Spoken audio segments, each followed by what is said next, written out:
Theta equal to 13/12 और कहा जा रहा है कि सभी त्रिकोणमितीय अनुपातों को ज्ञात कीजिए। अब मीन्स सेक थीटा दे रखा है, बाकी साइन, कॉस, टैन, कॉट और कॉसेक मीन्स जो भी बचे हुए 5 और है ना, उनके रेशियोज क्या होंगे, है ना, किन किन साइडों के रेशियोज होंगे उनको हमको फाइंड आउट करना है। तो देखो सबसे पहले उन चीजों को फाइंड आउट करने के लिए ना मुझे इस ट्रायंगल की तीनों साइडें पता होनी चाहिए। अगर मैं बात करूं कि ये सेक थीटा है ना, सेक थीटा का जो वैल्यू हमको 13/12 दिया हुआ है, ये आया कैसे होगा। अगर आपके मन में एक विचार आ रहा हो कि ये सेक थीटा ना कुछ साइडों का रेशियो है, कुछ साइडों का रेशियो है ना, तो हम बता सकते हैं कि आगे हमें क्या करना है। अब वो किन किन साइडों का रेशियो को हम बोलते हैं सेक थीटा। आपको फार्मूला अगर याद होगा, मैंने कहा था लाल बटे कक्का साइन कॉस टैन का होता है, और उसका अगर उल्टा कर दो कॉस, है ना, सॉरी, उसका अगर उल्टा कर दो कि कक्का बटे लाल और पीछे चलते आओगे तो मुझे मिल जाएगा कॉट, सेक और कॉसेक। तो आपको अच्छे से पता होगा कि कर्ण बटे, है ना, आधार का ही जो रेशियो होता है उसी को हम बोलते हैं सेक थीटा। तो जो वैल्यू गिवन है ये किसका किसका गिवन है, आपको पता होगा कि कर्ण यही है 90 डिग्री के सामने वाला एंगल 13 है ना, और आधार में इसी पे सारा ट्रायंगल रुका हुआ है, तो ये हो गया बेस। ठीक है, आगे बात करें कि अगर, बट भैया दो साइडों से ना काम चलने वाला है नहीं, हमको तीनों साइडें मिनिमम पता होनी चाहिए, है ना, मिनिमम तीनों साइडें पता होंगी तभी हम जितने भी बाकी बचे हुए अनुपात है ना उनको निकाल सकते हैं। तो ये बताओ मुझे, इस साइड को निकालने के लिए मुझे क्या यूज करना चाहिए। बहु पाइथागोरस, है ना, आई बटन में लिंक है, अगर नहीं पता है तो फिर देख के आओ। ठीक है, पाइथागोरस तो लिखेंगे ट्रायंगल ABC में, है ना, पाइथागोरस थ्योरम से, है ना, पाइथागोरस थ्योरम मींस PGT से। अब बाबू हमको पता होता है कि जो कर्ण का स्क्वायर होता है ना मुन्ना, ये आधार के स्क्वायर और लंब के स्क्वायर के सम के इक्वल होता है। ठीक है, लंब के स्क्वायर के सम के इक्वल होता है।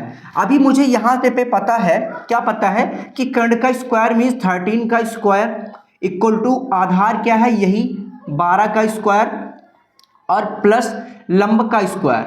अब लंब मुझे पता है नहीं तो फिर मैं इसको ऐसे रखने वाला हूँ, इधर आपको जो 13 है इसका स्क्वायर होता है 169 और इस 12 को अगर स्क्वायर के इधर कर देंगे तो 144 इक्वल टू लंब का स्क्वायर है अभी, है ना। बट मुझे ये जो वैल्यू है ये घट के मिलने वाली है 25, है ना। बट मुझे क्या लंब चाहिए, लंब का स्क्वायर नहीं, मुझे लंब का स्क्वायर चाहिए तो बिल्कुल नहीं, मुझे चाहिए केवल लंब, है ना। तो दोनों साइड का रूट कर देंगे जिससे इधर का स्क्वायर कट जाएगा तो क्या बचेगा, लंब। तो ऐसे में मुझे जो लंब है वो कितना मिलने वाला है, लंब मिलने वाला है बाबू 5, क्योंकि ये 25 का स्क्वायर रूट करेंगे तो 5 मिलेगा। तो यहाँ पे क्या मैं 5 लिख सकता हूँ, अभी बिल्कुल से लिखा जा सकता है। क्या अभी हमको तीनों साइडें पता चल गई हैं। अगर आपको तीनों साइडें पता चल गई हों तो आप अब किसी भी बचे हुए अनुपात को निकाल सकते हैं। तो बाबू अगर हमको सेक दिया हुआ है तो बचा क्या क्या है, हमको बचा हुआ है sine theta, cos theta, tan theta, cot theta और सेक तो दिया ही हुआ है, बचा फिर हुआ है कॉसेक थीटा। मीन्स मुझे सब निकालना है, जितने इसको छोड़ के दिए हुए हैं ना उन सबको फाइंड आउट करना है। तो क्या यही सारी चीजें जो हमको फाइंड करनी है, कहोगे हाँ बिल्कुल। तो भैया साइन थीटा क्या होता है, आपको फार्मूला अभी याद करने की जरूरत है ना, याद कर लो जिसको भी नहीं याद हो, क्योंकि ये बहुत जरूरी है। ठीक है, लंब बटे कर्ण, और कॉस का क्या होता है, आधार बटे कर्ण होता है, कॉस का आधार बटे कर्ण, और टेन का होता है आपका लंब बटे आधार, और कॉट का होता है टेन का उल्टा मीन्स आधार बटे लंब, आधार बटे लंब, और कॉसेक होता है साइन का उल्टा मीन्स कर्ण बटे लंब।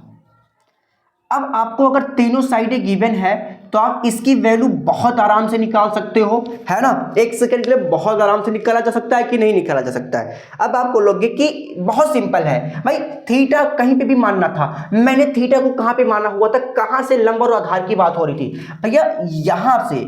यहाँ पे अगर मैं थीटा मानता तो ये तो मेरा कर्ण हो जाता, है ना, ये हो जाता कर्ण, और ये रहता आधार, और ये हो जाता फिर मेरा लंब, है ना।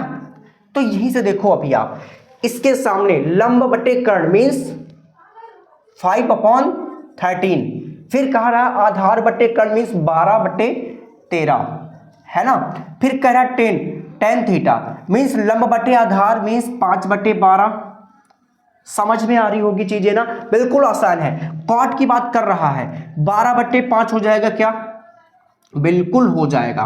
और कह रहा कि कॉसेक कितना होगा, तो ये हो जाएगा 13/5। और ऐसे करके आपका ये जो 5th वाला क्वेश्चन है ये खत्म होता है।